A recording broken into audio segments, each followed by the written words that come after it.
Hi, Tracy Baker here for Baker Gets Cooking.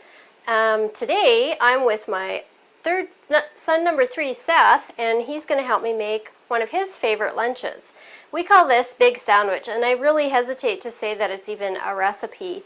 It's just kind of something that I put together a few years ago, and it's become a favorite. What makes this sandwich really awesome is that you can make it the day or even 2 days ahead, and the flavor gets better as it sits.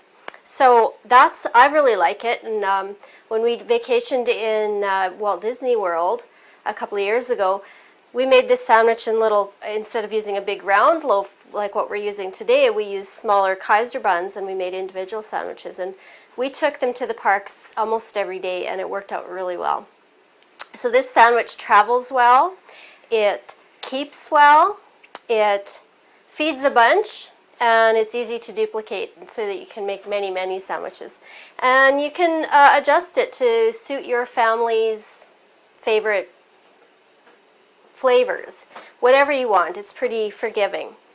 So you have to start out with, first of all, with a large round loaf of bread. Now this is a loaf that I made, but you don't have to make your own bread. You can go to the grocery store and just get any kind of round loaf is fine. I prefer to make this with a round loaf compared to an oblong loaf. It just seems to cut better and it's easier to eat, it seems, when it's in the round form. If you do want to make your own bread, this bread was actually made with the recipe for pizza dough, actually. So this is my pizza dough recipe, and I just made it into a round form and baked it. So you have to cut it in half, and you kind of just have to cut and slice and turn and cut and cut and cut, and you'll get a fairly even top and bottom half. So then we need to create room for our filling, so we hollow out some of this bread. Seth, your hands are clean, right? Yep. Okay, why don't you hollow out, without breaking in through the crust, just hollow out that bread for me. Okay.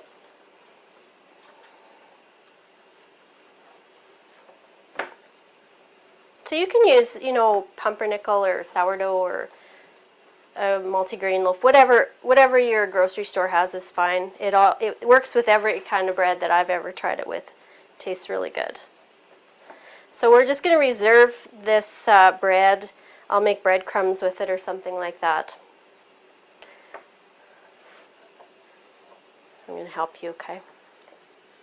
Is this the top half? That's the top. Okay. So what I do is on the bottom half, I put a couple of tablespoons of mayonnaise. So this is Hellmann's mayonnaise. No, not that part. And then I mix it with a couple of teaspoons of ballpark mustard. This is just French's yellow mustard, and that just kind of goes right on the bottom half. Seth, you can go ahead and smear that around. So you're mixing the mustard and the mayo together. That looks good, Seth. It smells good. And just keep that for the top half, okay? And then I like to put a chopped green onion on the bottom.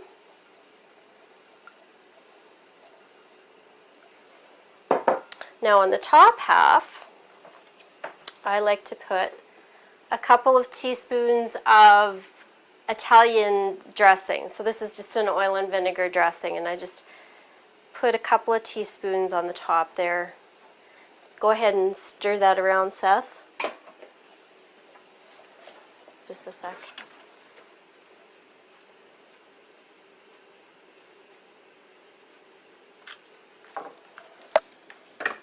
Okay.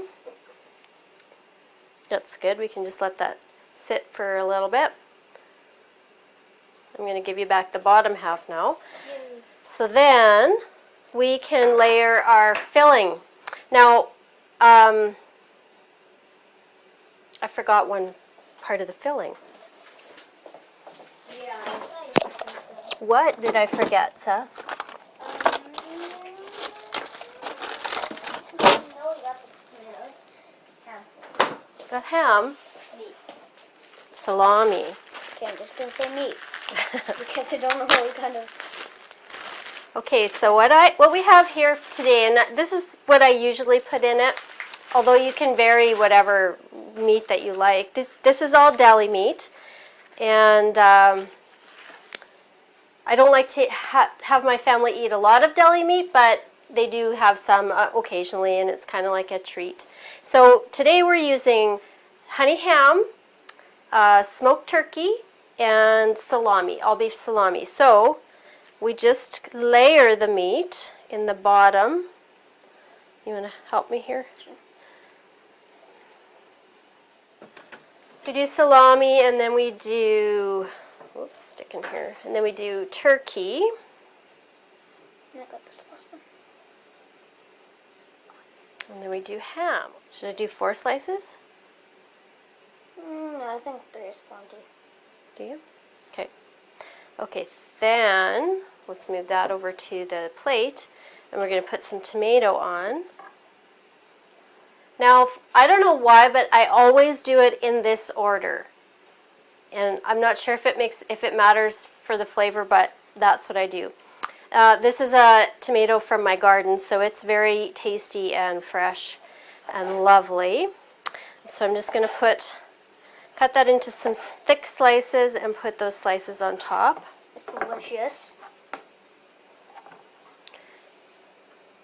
That looks great. Then we put on the lettuce. So I'm just going to move this over here, Sethi, and you can go ahead and put the lettuce on there. This is iceberg lettuce. You can use anything that you have. Leaf lettuce works just as well. Oh. Then we just put the top right on. Try to match it to where it came off of. No. No.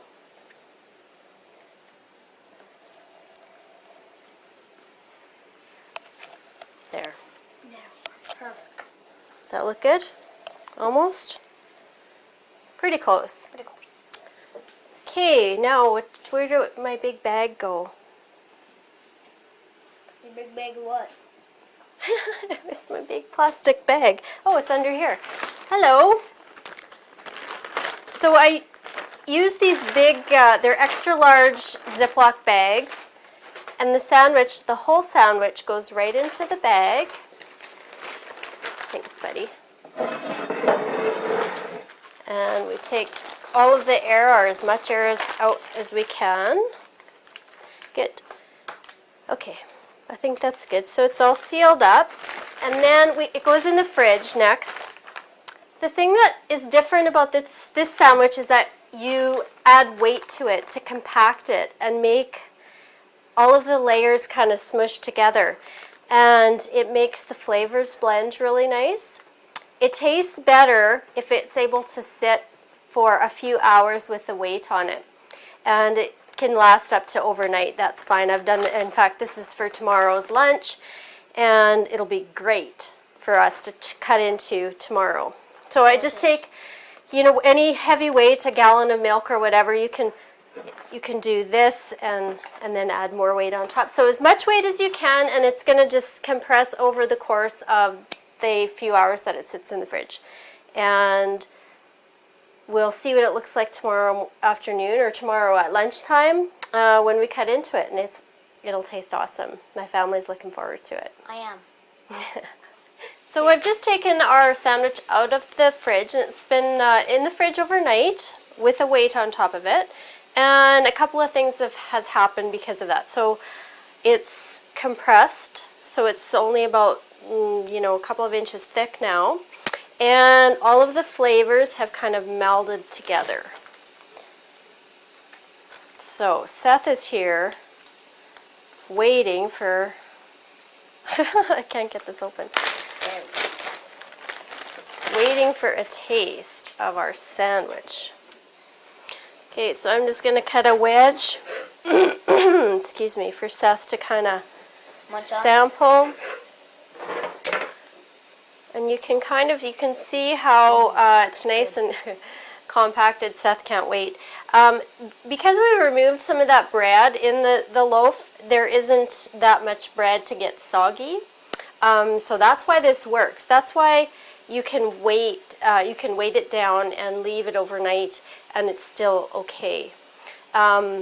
It travels super well, so you can put this in a lunch bag or a lunch kit or whatever and go on the road, and it'll be perfect. Okay, have you waited long enough? Okay, go for it. That's delicious. I think he approves. My family loves this recipe. I hope your family loves it as much as mine. You can find the recipe on my blog. The link will be below the video. And we'll see you again next time. Bye. Bye.